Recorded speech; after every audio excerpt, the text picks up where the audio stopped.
Hey, it's your man Bonte, 3 for Successful Convicts, and today's agenda is right here, changing oil. Yeah, I know it might seem a little bit too late, but today I'm about to change the oil in my 2011 Tahoe LTZ. And if you're like me and you've never done this before, I'm gonna show you how. It's supposed to be real easy. We're about to see right now.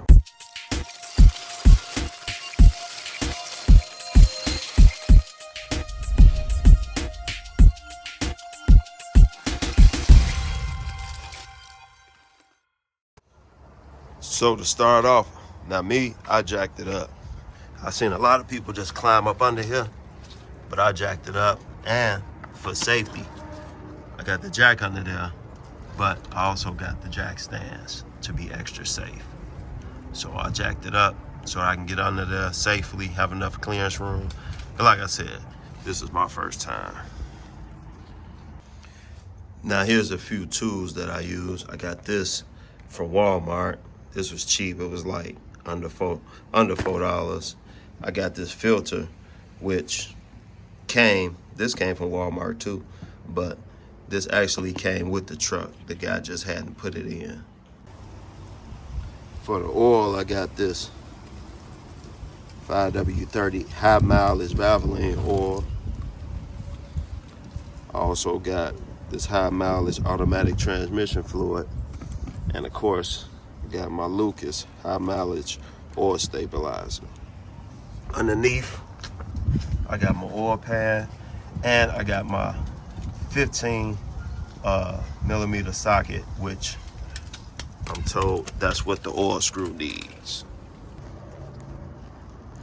Okay, now I'm underneath. So on this side, I got my oil filter. So on this side, I should have my 15 millimeter screw to take the oil out. Okay, so now I got my oil pan situated underneath. 15 millimeter ratchet fits under there. And when you turn it, you want to be turning towards the front of the vehicle. And this should loosen this screw up. It goes loose. And when I take this off, oil should start coming out. If I've done this correctly. Screw is out. Whoa. Oil is coming out. Shot out way past where I thought it was. So I did it correctly because the oil is shooting out. It's at a slow drip. So now I'm gonna replace the screw. Replace the screw in there.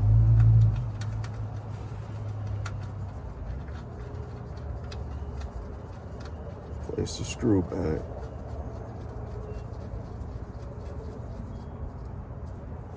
Tighten it back up. So I know oil leaks later. Damn. Got my tools all oily and I have to wipe them off. So now you want to make sure you're going towards the back of the vehicle to tighten it up. All right, it's nice and tight. Now we gotta go to the other side to take the filter off. All right, now I gotta take this oil filter off. And it's too tight to get my hand in there, so that's where the oil filter wrench come in at. If I could just figure out how to get it on now to turn it.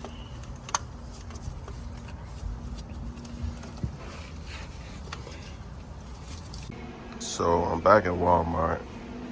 Okay, now these are the different oil filter wrenches they got. This is the one I just grabbed, $4.86, and you can use it with your socket. So that looks like a good one. That one might work, but ain't no room under there. The one I got definitely don't work. So I'm gonna go with this one for the 486. All right, now here we back with this one. This fits right into the 3/8 ratchet, which is cool. It's adjustable. It goes from the bottom, so there we go. Loosen it. Yeah, this is way better. So I got it loose. See the oil coming out. Okay.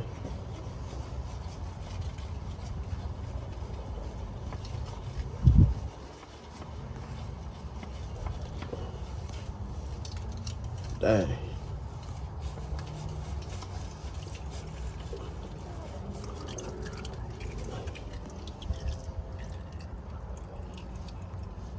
Still oil in the filter. That's why it's dripping like that. I gotta let it drip out a little bit. Well, I switched my gloves.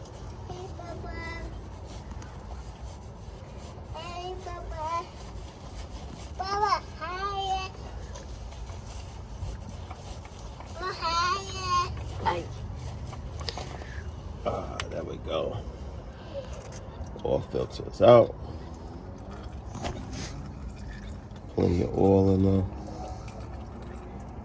We're gonna let that drip out. It's definitely messy. And we'll come back when it's done. All right, so it looks like the oil is finished draining out.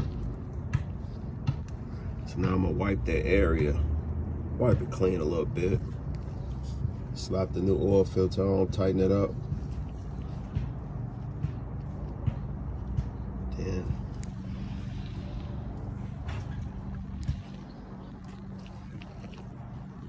that should be it. Then I go to the top. All right, y'all. Now this is where the game changes. So that's basically all to it with the oil change. That's the taking out the old oil filter and putting in the new oil. And new oil filter is the next part, which, if you ask me, that was the hard part, because although I don't know how to change oil, well, I hadn't known how to change oil, I do know how to put oil in. Like with these motors especially, they burn oil, so you need oil, you need to add oil, you need to check oil, stuff like that.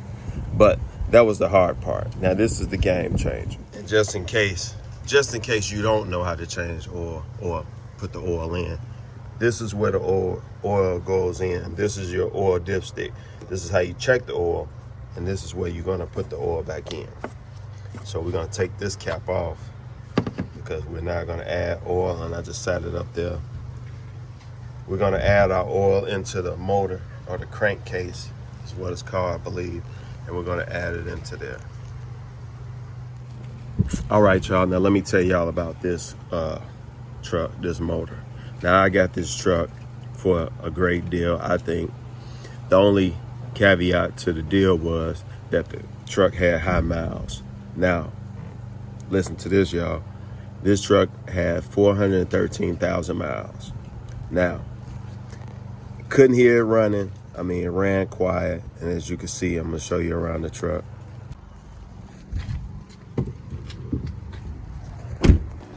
So I got this truck and it was riding good.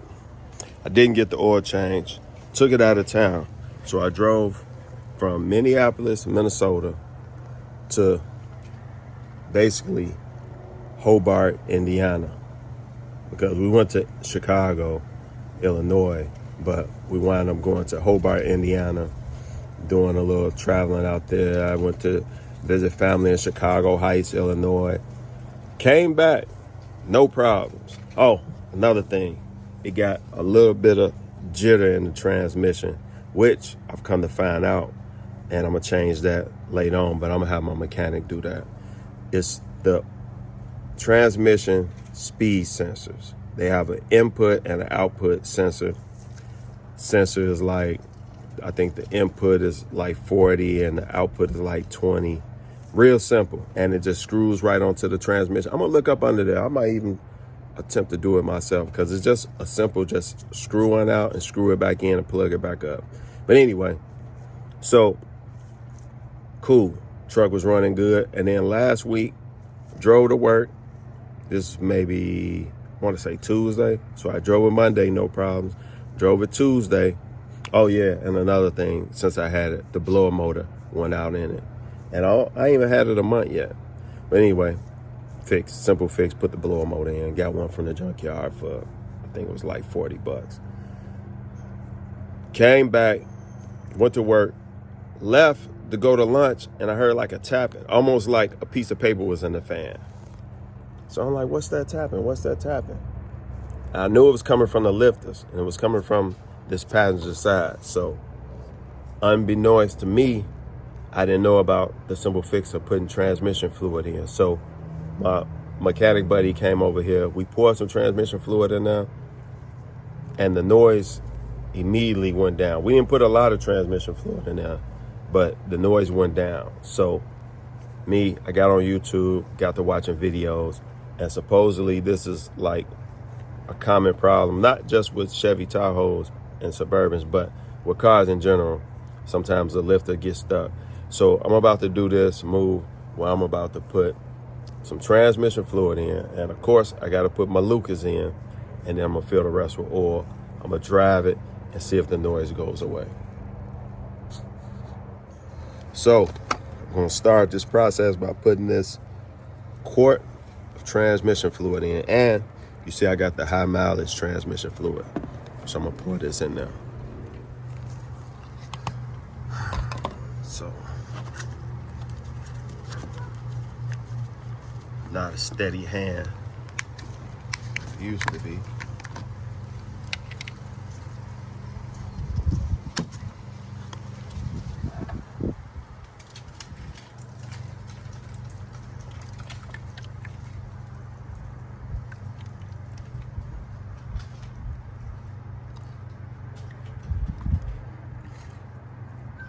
So supposedly the transmission fluid has other additives in it that will cause the lifters to unstick, unlike oil.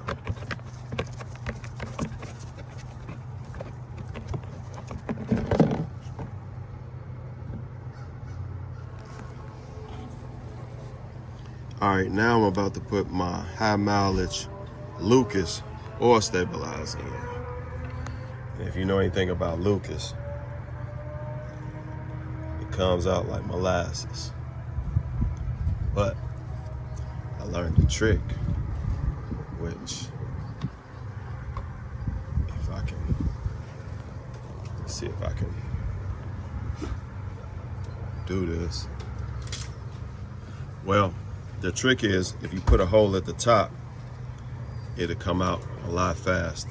But I can't put a hole in the top because I'm holding the camera so that you can see. But the Lucas is real thick.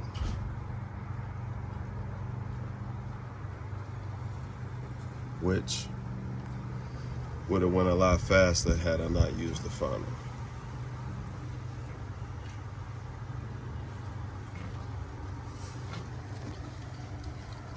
Gotta let that go down. All right, now here's the tip. So the Chevy Tahoe needs 6 quarts of oil. Now remember, I put 1 quart of transmission fluid, put 1 quart of Lucas. So now I have my bottle, which is 5 quarts. I only need 6 quarts. I already got 2, so I need 4 more quarts. So I need to take a quart out of here. So what I'm gonna do is, I'm gonna take that same transmission bottle and I'm gonna fill it. I'm gonna fill it up with 1 quart of oil.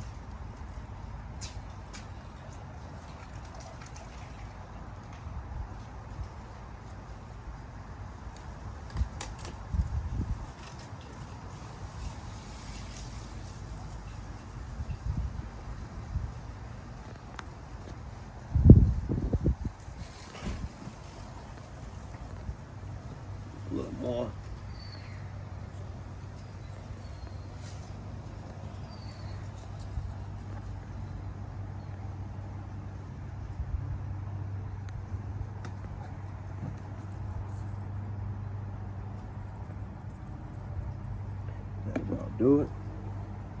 That's the top. So now, this is my 1/4 oil out of this. So now, take this out.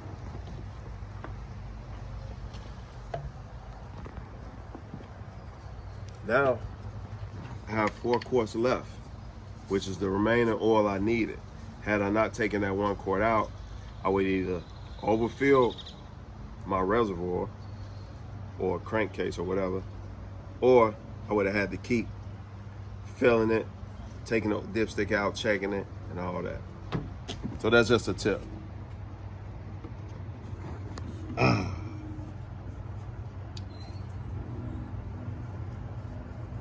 not left-handed, so don't judge me.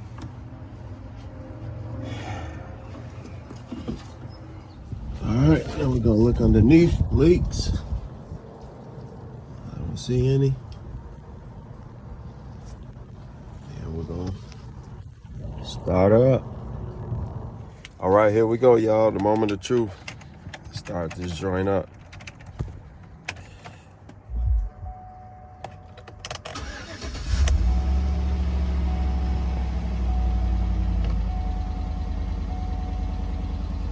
Show y'all.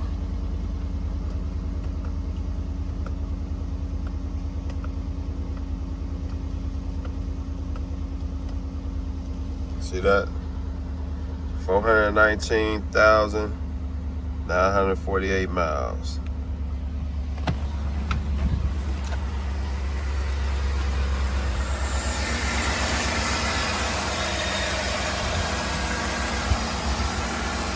And no more tapping. Very, very, very, very light. And one thing I do know, I'm supposed to ride it a little bit, let it work itself through. So that's what we'll do. I go to the car wash. So I just took it around the block, drove it up and down this little highway, like drove it kind of fast, and it's like it's doing it a little bit, then it stopped doing it. See, like right now, listen. It's not doing it right now. So we're gonna drive it a few days and see what it come out to. But there you have it. That's how you stop the ticking.